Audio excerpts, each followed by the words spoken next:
Okay,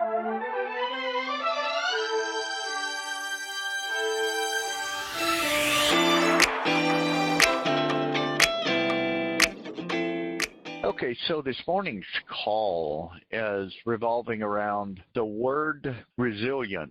This was something that was requested by a group that are being coached right now as a group. They got together as a group and decided upon a word and brought that. So I'm looking forward to strive to unpack that as much as possible. Words are powerful. Scripture said there's life and death in the tongue, and you know that words are far more powerful than we might give them credit for. And in this particular call is we're unpacking this one word of resilience. This is probably one of the most important words that the military would recognize. And quite frankly, we are an army. We're an army of God fighting against the evil. And so with that being said, this word is very relevant to us as well, resilience. You know, resilience is the ability to get up and go again, right? I mean, it's that simple. Not really a whole lot more or a whole lot less, but let's unpack it even deeper.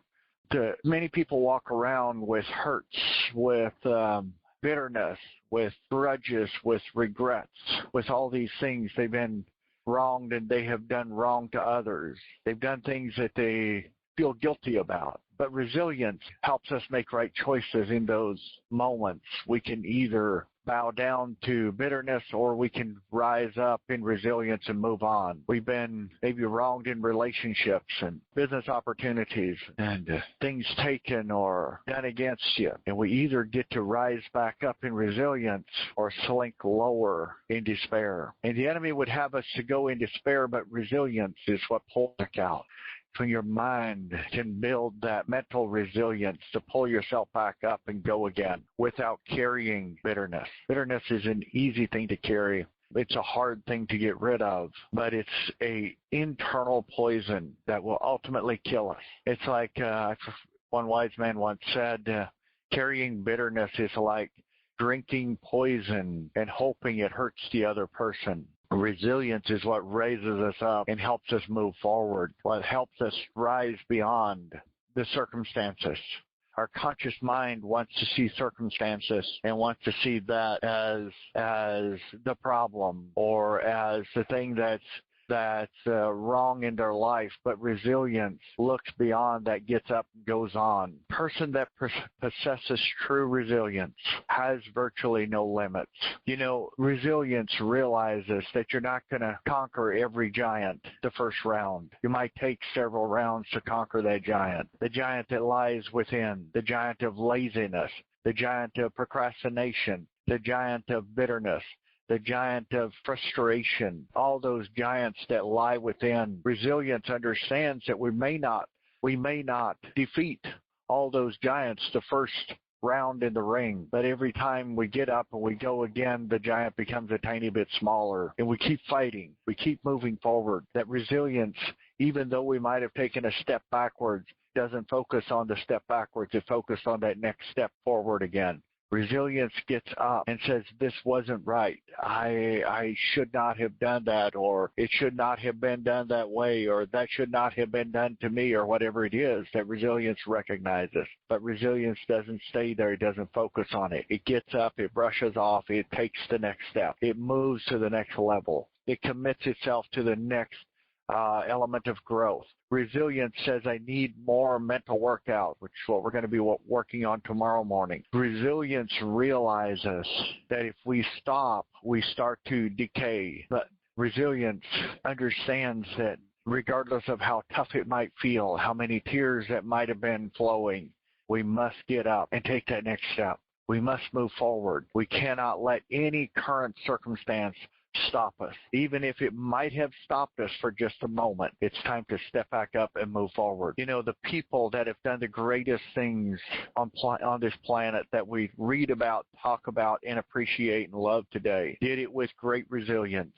They fought through things. I'm reminded of Mr. Graham Bell that created the first cell phone. In his process of doing that, he was so ridiculed by his family and knocked down, and they even put him in a mental facility, thinking that he was off in the head, to think that he could create something that could send a voice through the air, voice signal, vibration through the air, and be picked up seconds later, thousands of miles away, and produced in a form that the ear can clearly understand the words and communicate back and forth with no wires connected. They thought the guy had lost his mind, and they put him in a mental institute. You see, resilience, as soon as he got out of that, he continued until he completed what he started out. But many would have given up. Many would have quit. Many would have stopped. The guy that created the rubber tires, if you research the type of resilience that he had to do that, is just unbelievable. Some of the challenges that he fought through to get to where he was, but resilience is what kept him going. And at the end of the day, today we enjoy the product that was created, but we might be oblivious to the fact of the amount of resilience that he took to do it. You see the person that has created total financial freedom, and you might think, oh, this is so special, this is so incredible, this is amazing, it's great. But you might not understand the resilience that he took to do just that. You might not understand the many times that person had to get back up after being knocked down, after being beat up, after even his closest friends speaking negatively against him and being disrespectful. You know, they get up and they go again. Resilience must be a part of your life.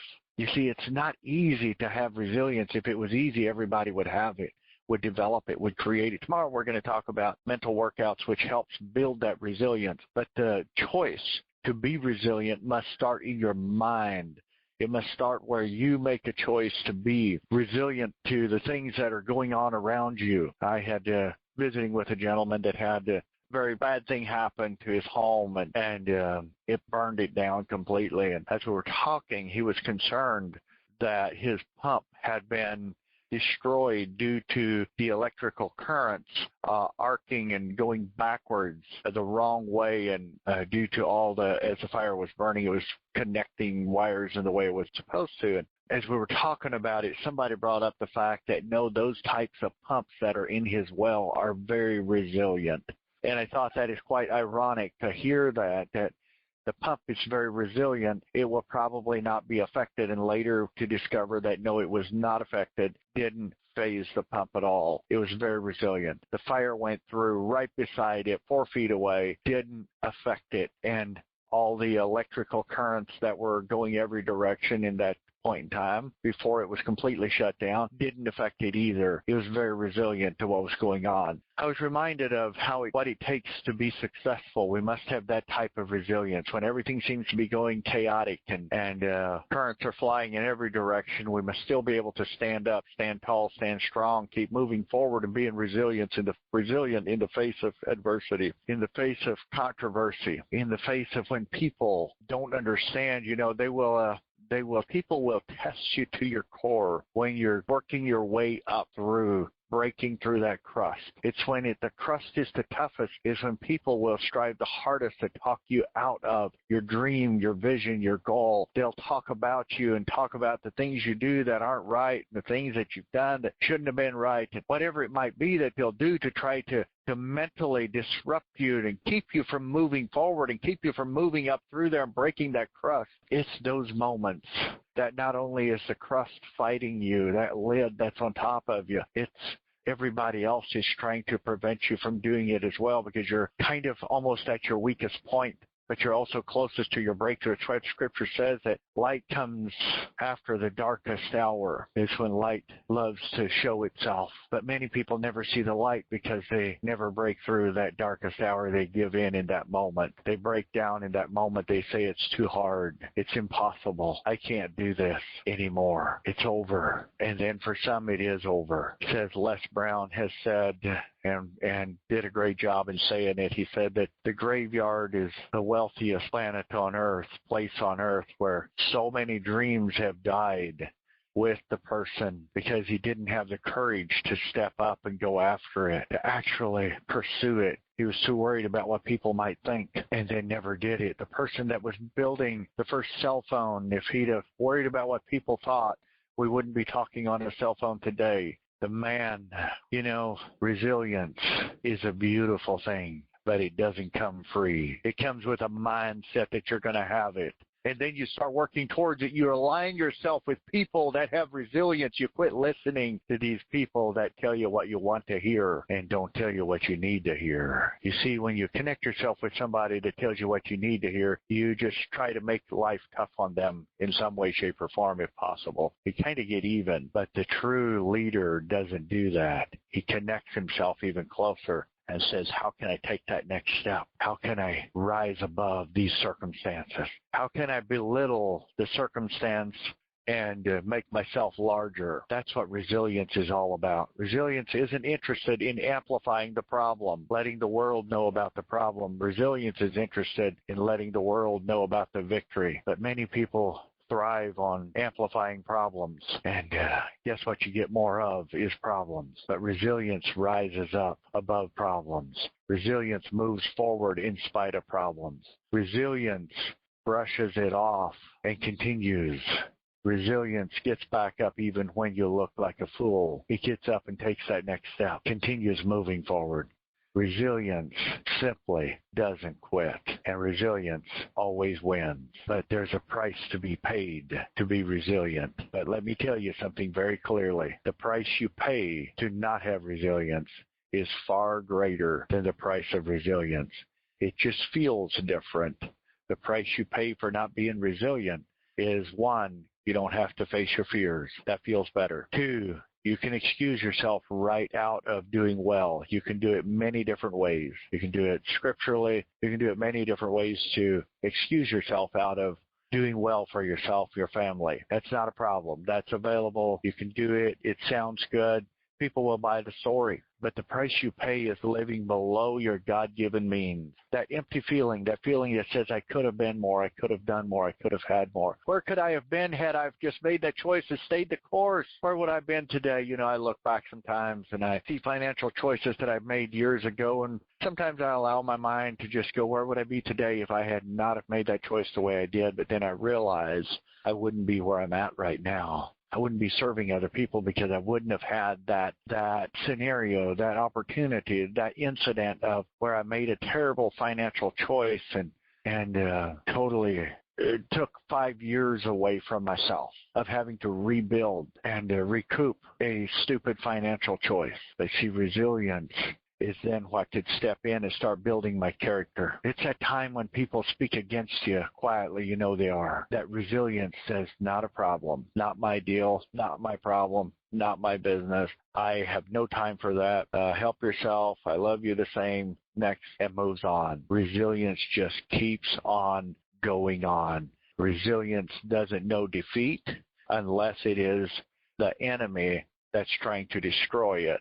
Resilience understands defeat of the enemy, but resilience doesn't understand defeat of the person that possesses powerful, mind-made-up type of resilience. If you're that type of person this morning, you're the one that has a desire to be such a resilient person that you can name the price and get it. I want to lock arms with you because I know it's going to be a bumpy road, but I know it will be worth it. As you come out the other side, you'll look back and say, am I ever glad I did? Where there will be so many people that are messaging me on daily basis or weekly basis for sure, that have gift and skill, but they lack resilience. My heart goes out to those people. They float with the wind. Shiny object comes along, they go there. Another one comes along, they go there. They're looking for this thing that will give them the easy and quick breakthrough, but they don't realize that within them lies the power to claim resilience and claim their stake, claim their promised land, claim their victory. It lies right there within them. All they need to do is make that all-out commitment to themselves. Guys, it's not going to be easy, but I'm going to tell you, it will be worth it. For all of you that want mental resilience, you need it in your family. You need it in your church, your school. You need it in every area of life. Resilience is needed. There always must be some leader with every organization that has resilience, or there is no organization, let me be clear. There has to be something somewhere that possesses resilience to hold anything of significance together. With that, guys, thank you for joining us, and thank you to the ladies team for coming up with this word to make the choice on that. I think it might have been Martha Imhoff that came up with it. There were many others involved in it as well. So thank you all. Y'all have a great day. Do me a favor. As always, remember, don't settle for less than who you are. May God bless you.